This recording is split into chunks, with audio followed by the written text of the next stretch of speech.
একদা এক জনকীর্ণ বাজারে বাস করতেন এক দর্জি, যার নাম ছিল আব্দুল্লাহ।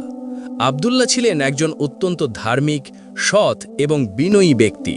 তার দোকানে শুধু পোশাকই সেলাই হতো না, বরং তার মুখে সব সময় লেগে থাকত আল্লাহর জিকির, আর চোখে থাকত এক অদ্ভুত প্রশান্তি। বাজারের সবাই তাকে শান্ত দর্জি নামেই চিনত। তার ধৈর্য ছিল কিংবদন্তি তুল্য।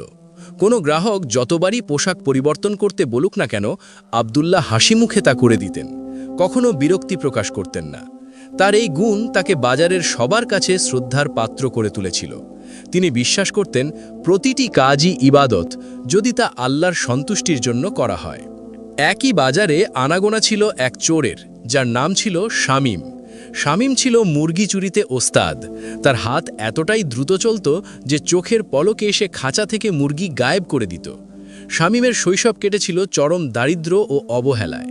ছোটবেলা থেকেই সে দেখে এসেছে অভাব আর অনটন। তার বাবা ছিলেন একজন দিনমজুর, যিনি অল্প বয়সেই মারা যান। মা অসুস্থ হয়ে শয্যাশায়ী। পরিবারের মুখে দুবেলা খাবার তুলে দেবার জন্য শামীমকে বেছে নিতে হয়েছিল এই অন্ধকার পথ। সে জানত তার কাজ ভুল, অন্যায়, কিন্তু ক্ষুধার তাড়নায় মায়ের চিকিৎসার খরচ জোগাতে সে বারবার এই পথেই ফিরে আসত। তার মনে এক গভীর অপরাধবোধ কাজ করত, কিন্তু বেঁচে থাকার তাগিদ তাকে এই পথ থেকে সরে আসতে দিত না। তার চোখে ছিল এক ধরনের চতুরতা, যা তার ভেতরের কষ্টকে আড়াল করত। একদিন আব্দুল্লাহ তার দোকানের সামনে বসে কোরআন তেলাওয়াত করছিলেন। তার সুমধুর তেলাওয়াত বাজারের কোলাহল ছাপিয়ে এক ভিন্ন পরিবেশ তৈরি করেছিল। হঠাৎ তার কানে এলো এক বিকট শব্দ। একটি মোটাসোটা মুরগি কককক করতে করতে তার দোকানের পাশ দিয়ে ছুটে গেল, আর তার পেছনেই ছুটছিল শামীম। শামীমের হাতে ছিল একটি বড় থলে, আর তার চোখে ছিল এক অদ্ভুত চতুরতা এবং ক্ষুধার্ত দৃষ্টি। মুরগিটি আব্দুল্লাহর দোকানের সামনে এসে হোঁচট খেল, আর শামীম সুযোগ বুঝে বিদ্যুৎ গতিতে সেটিকে থলের মধ্যে ঢুকিয়ে নিল। এই পুরো ঘটনাটি ঘটল চোখের পলকে, যেন এক জাদুর মতো। আব্দুল্লাহ সব দেখলেন।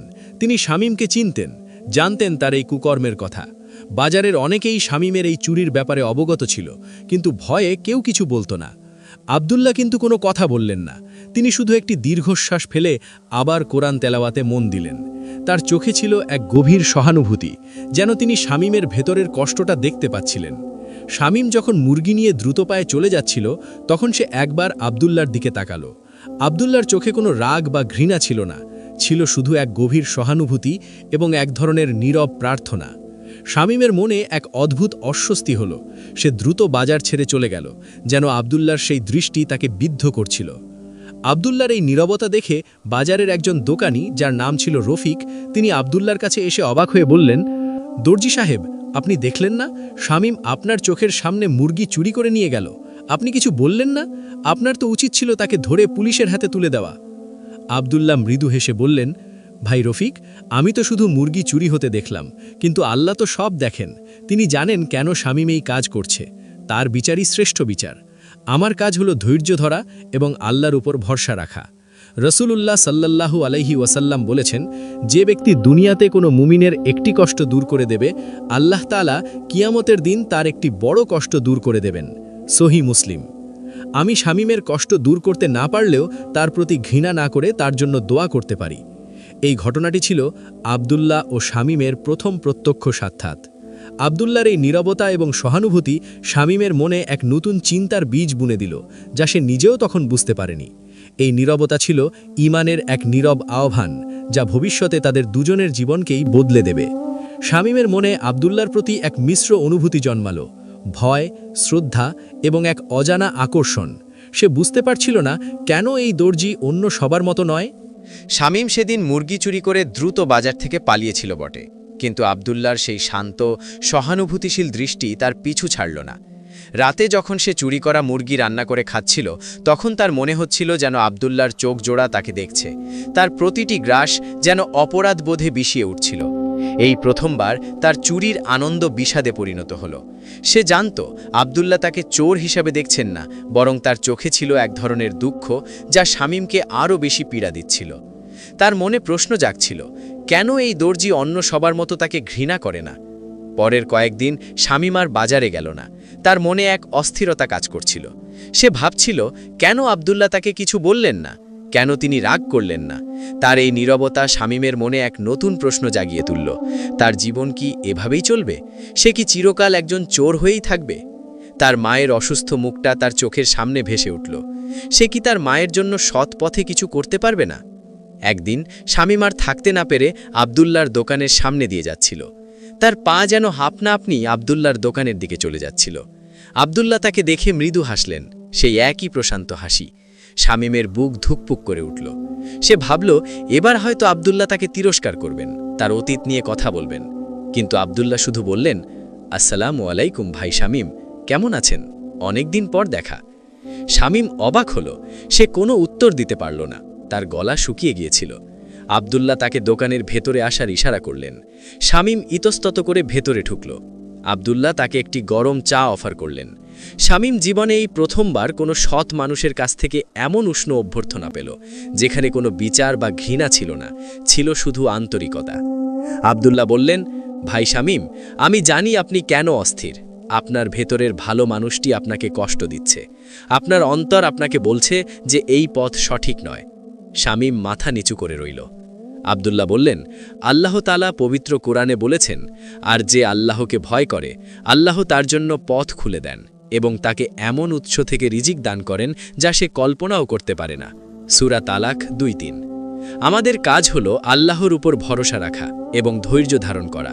দুনিয়ার প্রতিটি সমস্যার সমাধান আল্লাহর হাতে। আব্দুল্লাহ আরও বললেন, একবার রাসূলুল্লাহ সাল্লাল্লাহু আলাইহি ওয়াসাল্লাম বলেছেন, মুমিনের অবস্থা আশ্চর্যজনক। তার সব কাজই তার জন্য কল্যাণকর। যদি সে সুখে থাকে, শুকরিয়া আদায় করে, আর তা তার জন্য কল্যাণকর হয়। আর যদি সে কষ্টে থাকে, ধৈর্য ধারণ করে, আর তা তার জন্য কল্যাণকর হয়। সহিহ মুসলিম। আপনার বর্তমান কষ্ট হয়তো আপনার জন্য এক নতুন পথের সূচনা। শামীম মনোযোগ দিয়ে আব্দুল্লাহর কথা শুনছিল।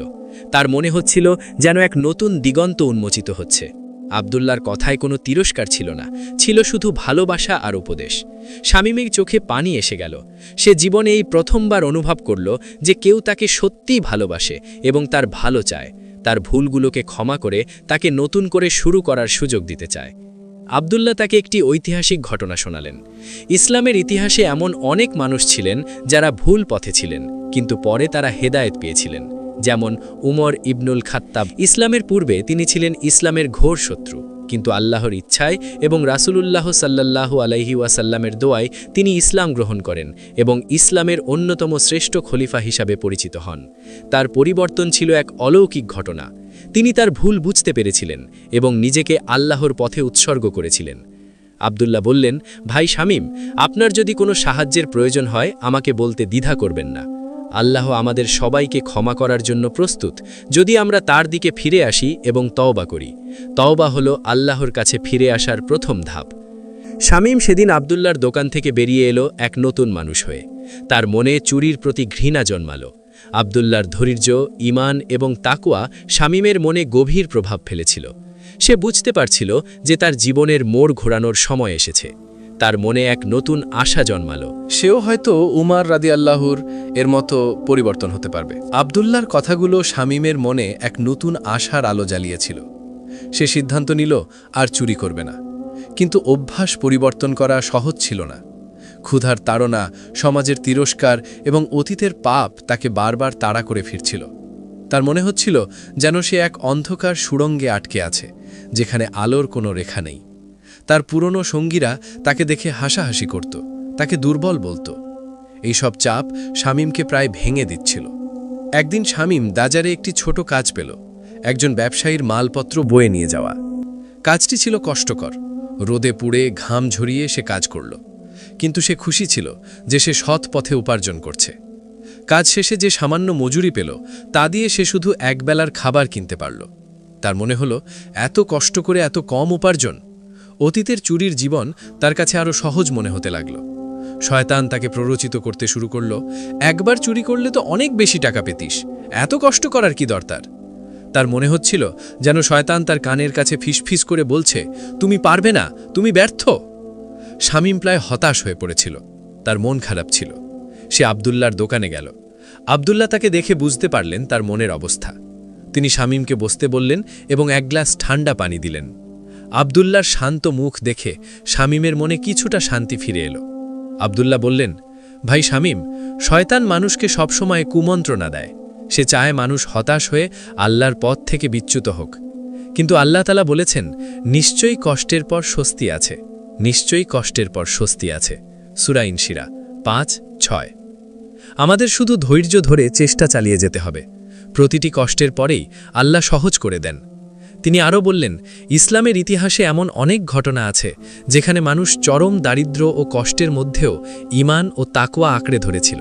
যেমন সাহাবী আবু হুরায়রা রাদিয়াল্লাহু। তিনি এতটাই দরিদ্র ছিলেন যে ক্ষুধার তাড়নায় মাঝে মাঝে মসজিদে নববীর দরজায় লুটিয়ে পড়তেন।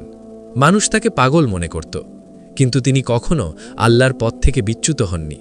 তিনি জানতেন আল্লাহর সাহায্য অবশ্যই আসবে। তার ধৈর্য এবং আল্লাহর প্রতি তার বিশ্বাস ছিল অটল। আব্দুল্লাহ শামীমকে একটি সেলাইয়ের কাজ শেখানোর প্রস্তাব করলেন। শামীম প্রথমে ইতস্তত করল। সেলাইয়ের কাজ তার মতো একজন চোরের জন্য? তার মনে হলো সে কি পারবে এই সূক্ষ্ম কাজ করতে? কিন্তু আব্দুল্লাহর আন্তরিকতা দেখে সে রাজি হল। আব্দুল্লাহ তাকে ধৈর্য ধরে সেলাইয়ের কাজ শেখাতে লাগলেন। শামীমের হাত প্রথমে কাঁপত, সুই বারবার আঙুলে বিঁধত। সেলাই করতে গিয়ে সে প্রায়ই ভুল করত, কাপড় নষ্ট করত। কিন্তু আব্দুল্লাহ তাকে কখনো বকাঝকা করেননি, বরং হাসি মুখে তাকে উৎসাহিত করতেন। তিনি বলতেন, প্রথমবার সবাই ভুল করে শামীম, চেষ্টা চালিয়ে যাও, তুমি পারবে। শামীম যখন সেলাই শিখছিল তখন সে আব্দুল্লাহর দোকানে আসা বিভিন্ন মানুষের গল্প শুনত। আব্দুল্লাহ তাদের সাথে ইসলামিক জ্ঞান ও উপদেশ শেয়ার করতেন। শামীমের মনে হচ্ছিল যেন সে এক নতুন পরিবার খুঁজে পেয়েছে। সে বুঝতে পারছিল আব্দুল্লাহ শুধু তাকে সেলাই শেখাচ্ছেন না, বরং তাকে জীবনের সঠিক পথ দেখাচ্ছেন, তাকে একজন ভালো মানুষ হিসেবে গড়ে তুলছেন। একদিন আব্দুল্লাহ শামীমকে একটি মজার ঘটনা শোনালেন। একবার এক ব্যক্তি রাসূলুল্লাহ সাল্লাল্লাহু আলাইহি ওয়াসাল্লামের কাছে এসে বলল, ইয়া রাসূলুল্লাহ, আমাকে এমন একটি উপদেশ দিন যা আমার জন্য যথেষ্ট হবে। রাসূলুল্লাহ সাল্লাল্লাহু আলাইহি ওয়াসাল্লাম বললেন, রাগ করো না। লোকটি বারবার একই প্রশ্ন করল, আর রাসূলুল্লাহ সাল্লাল্লাহু আলাইহি ওয়াসাল্লাম প্রতিবারই বললেন, রাগ করো না। সহিহ বুখারী। আব্দুল্লাহ হাসতে হাসতে বললেন, দেখো, রাগ নিয়ন্ত্রণ করা কতটা গুরুত্বপূর্ণ। ধৈর্যই হলো এর চাবিকাঠি।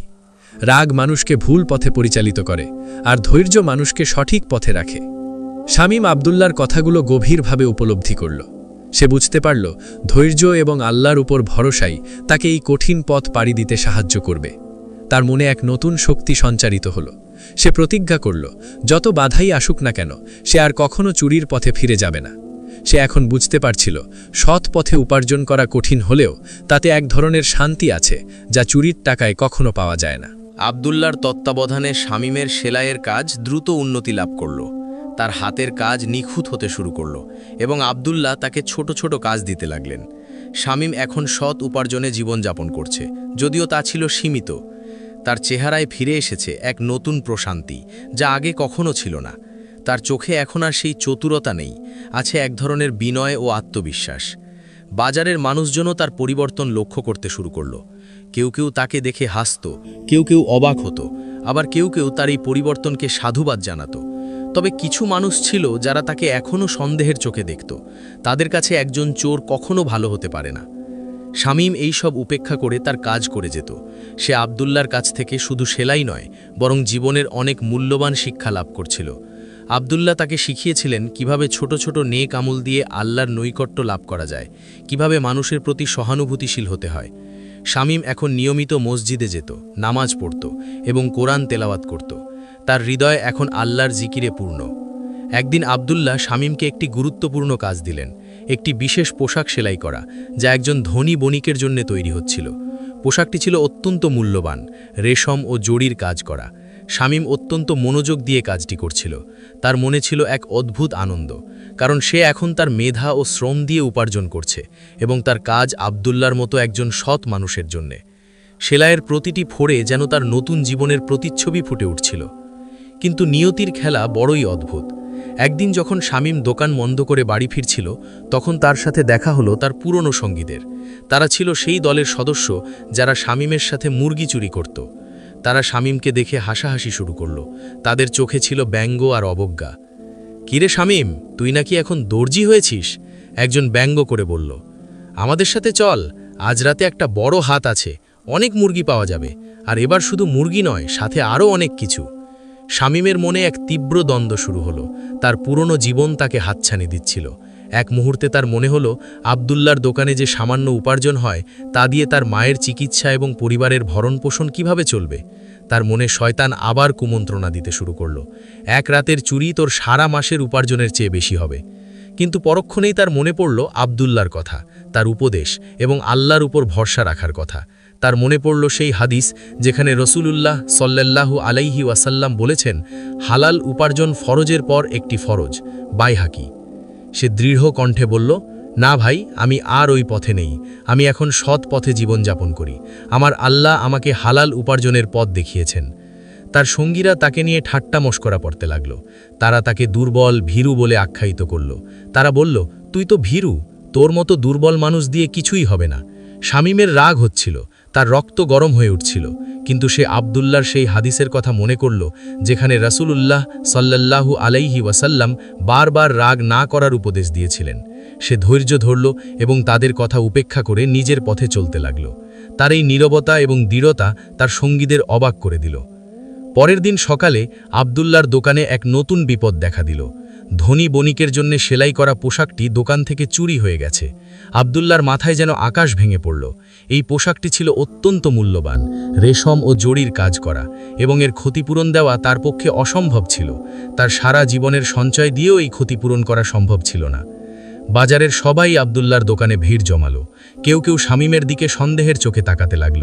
তাদের মনে হলো শামীম হয়তো তার পুরনো অভ্যাস ছাড়তে পারেনি, হয়তো সে এই সুযোগের অপেক্ষায় ছিল। শামীম নিজেও খুব ভয় পেয়ে গেল। সে জানত তার অতীত তাকে ছাড়বে না এবং এই ঘটনা তাকে আবার পুরনো অবস্থানে ফিরিয়ে দেবে। তার চোখে পানি এসে গেল। আব্দুল্লাহ কিন্তু শান্ত ছিলেন। তার মুখে কোনো দুশ্চিন্তার ছাপ ছিল না, ছিল শুধু এক ধরনের দৃঢ়তা। তিনি শুধু বললেন, ইন্না লিল্লাহি ওয়া ইন্না ইলাইহি রাজিউন। আমরা তো আল্লাহরই এবং আমরা তারই কাছে ফিরে যাব। আল্লাহ যা করেন ভালোর জন্যই করেন। তিনি শামীমের দিকে তাকালেন এবং বললেন, শামীম, তোমার ওপর আমার পূর্ণ বিশ্বাস আছে। তুমি এই কাজ করতে পারো না। তোমার পরিবর্তন আমি নিজের চোখে দেখেছি। আব্দুল্লার এই কথাগুলো শামীমের মনে এক নতুন শক্তি জোগালো। সে বুঝতে পারল আব্দুল্লাহ তাকে শুধু সেলাই শেখাননি, বরং তাকে বিশ্বাস করতেও শিখিয়েছেন। এই বিশ্বাস ছিল তার জন্য সবচেয়ে বড় উপহার। শামীম প্রতিজ্ঞা করল, যেভাবেই হোক সে এই চোরকে খুঁজে বের করবে এবং আব্দুল্লার সম্মান রক্ষা করবে। তার ঈমান ও তাকওয়ার এক কঠিন পরীক্ষা শুরু হলো। এই পরীক্ষা ছিল তার নতুন জীবনের সবচেয়ে বড় চ্যালেঞ্জ। সে জানত এই পরীক্ষায় তাকে উত্তীর্ণ হতেই হবে, আব্দুল্লার বিশ্বাস এবং আল্লাহর প্রতি তার নিজের বিশ্বাসকে রক্ষা করার জন্যে। আব্দুল্লার বিশ্বাস শামীমকে নতুন করে বাঁচতে শেখালো। তার ওপর আব্দুল্লার অটল আস্থা শামীমের মনে এক অদম্য শক্তি জোগালো। সে প্রতিজ্ঞা করল, যেভাবেই হোক সে এই চুরির রহস্য উন্মোচন করবে এবং আব্দুল্লার সম্মান রক্ষা করবে। তার অতীতের অভিজ্ঞতা তাকে এই কাজে সাহায্য করতে পারে বলে সে মনে করল। চোরদের মনস্তত্ত্ব, তাদের চলাচলের পথ এবং তাদের লুকোনোর জায়গা সম্পর্কে তার ভালো ধারণা ছিল। সে জানত চোরেরা সাধারণত কোথায় আশ্রয় নেয়, কিভাবে তারা তাদের চুরি করা মাল লুকিয়ে রাখে। শামীম প্রথমে বাজারের আশেপাশে ঘুরতে লাগল। সে চোরদের সম্ভাব্য আড্ডাখানাগুলোতে নজর রাখল। তার পুরনো সঙ্গীরা তাকে দেখে উপহাস করলেও শামীম তাদের কথায় কান দিল না। সে জানত তার লক্ষ্য অনেক বড়, আব্দুল্লার নির্দোষিতা প্রমাণ করা এবং চোরকে খুঁজে বের করা। সে বাজারের প্রতিটি অলিগলি, প্রতিটি লুকোনো স্থান খুঁটিয়ে খুঁটিয়ে দেখতে লাগল। তার চোখ এখন আর চুরির সুযোগ খুঁজছে না, খুঁজছে সত্যের সন্ধান। সন্ধ্যায় শামীম একটি পুরনো ভাঙা বাড়ির কাছে গেল, যেখানে আগে চোরেরা প্রায়ই জড়ো হতো। সেখানে সে শুনতে পেল কিছু ফিসফিসানি। একজন বলছিল, দর্জিটা তো শেষ, এত দামি পোশাক চুরি হয়েছে, এখন সে কি করবে? আরেকজন বলল, চোরটা খুব চালাক ছিল, কেউ টেরও পায়নি। শামীম বুঝতে পারল এই চুরির পেছনে তার পুরনো সঙ্গীদের হাত নেই, এটা অন্য কোনো চোরের কাজ। সে আরও মনোযোগ দিয়ে শুনতে লাগল। হঠাৎ তার কানে এলো একটি নাম, মফিজ। মফিজ ছিল বাজারের একজন নতুন চোর, যে সম্প্রতি এই এলাকায় এসেছে। তার চুরির ধরন ছিল ভিন্ন। সে সাধারণত ছোটখাটো জিনিস চুরি করত, কিন্তু এবার সে বড় হাত দিয়েছে। শামীম জানত মফিজের স্বভাব, সে বড় কিছু চুরি করলে তা নিয়ে গর্ব করে বেড়াত। শামীম মফিজের খোঁজে বের হলো। সে জানত মফিজ সাধারণত বাজারের শেষ প্রান্তে একটি নির্জন চায়ের দোকানে আড্ডা দেয়। সেখানে গিয়ে সে দেখল মফিজ বসে চা খাচ্ছে আর তার পাশে একটি বড় থলে রাখা আছে। থলেটি দেখে শামীমের সন্দেহ আরও ঘনীভূত হল। থলের আকার এবং মফিজের চতুর হাসি দেখে তার মনে হলো এটাই সেই পোশাক। শামীম কৌশলে মফিজের কাছে গেল এবং তার সাথে কথা বলতে শুরু করল। সে মফিজকে তার পুরনো দিনের চুরির গল্প শোনাল, কিভাবে সে মুরগি চুরি করত, কিভাবে পুলিশের চোখ ফাঁকি দিত। শামীমের গল্প শুনে মফিজ তাকে নিজের লোক মনে করে। এক পর্যায়ে শামীম মফিজকে বলল, শুনেছি বাজারে নাকি এক দর্জির দোকান থেকে খুব দামি পোশাক চুরি হয়েছে। কে করেছে রে ভাই? এমন সাহসকার হলো? মফিজ প্রথমে ইতস্তত করল, কিন্তু শামীমের কথায় সে নিজেকে ধরে রাখতে পারল না। সে গর্ব করে বলল, আমি করেছি। দর্জিটা তো বোকা, এত দামি পোশাক এভাবে ফেলে রাখে। আমি তো ভেবেছিলাম কেউ ধরতেই পারবে না। শামীম কৌশলে মফিজের কাছ থেকে পোশাকটি কোথায় লুকিয়ে রেখেছে তা জেনে নিল। মফিজ পোশাকটি একটি পুরনো কুয়োর ভেতরে লুকিয়ে রেখেছিল, যেখানে কেউ সাধারণত যায় না। শামীম মফিজকে আরও কিছু গল্পে ব্যস্ত রেখে দ্রুত আবদুল্লার দোকানে ফিরে এলো। আবদুল্লাহ তখনও চিন্তিত মুখে বসেছিলেন, কিন্তু তার মুখে ছিল আল্লাহর প্রতি ভরসার ছাপ। শামীম তাকে সব খুলে বলল। আবদুল্লাহ প্রথমে বিশ্বাস করতে পারলেন না। তিনি বললেন, শামীম, তুমি নিশ্চিত? তুমি কিভাবে জানলে? শামীম বলল, হ্যাঁ দর্জি সাহেব, আমি নিশ্চিত। আমার অতীতের অভিজ্ঞতা আমাকে এই কাজে সাহায্য করেছে। চলুন, আমি আপনাকে দেখিয়ে দিচ্ছি। আবদুল্লাহ এবং শামীম দ্রুত সেই কুয়োর কাছে গেলেন। কুয়োর ভেতরে সত্যিই পোশাকটি পাওয়া গেল। বাজারের সবাই অবাক হল। তারা শামীমকে নিয়ে যে সন্দেহ করেছিল তার জন্য লজ্জিত হল। মফিজকে হাতে নাতে ধরা হলো এবং সে তার অপরাধ স্বীকার করল। আবদুল্লাহ শামীমকে জড়িয়ে ধরলেন। তার চোখে ছিল আনন্দাশ্রু। তিনি বললেন, আল্লাহু আকবার, আল্লাহ তোমার ঈমান ও ধৈর্যের প্রতিদান দিয়েছেন শামীম। তোমার এই পরিবর্তন শুধু তোমার নিজের জন্য নয়, বরং আমাদের সবার জন্য এক শিক্ষা। এই ঘটনা বাজারের সবার কাছে এক নতুন বার্তা দিল। তারা বুঝতে পারল, একজন মানুষ যদি সত্যিই পরিবর্তন হতে চায়, তাহলে আল্লাহ তাকে সাহায্য করেন। শামীমের এই পরিবর্তন ছিল তাকওয়া ও ঈমানের এক উজ্জ্বল দৃষ্টান্ত। তার অতীতের অন্ধকার জীবন এখন আলোর পথে রূপান্তরিত হয়েছে।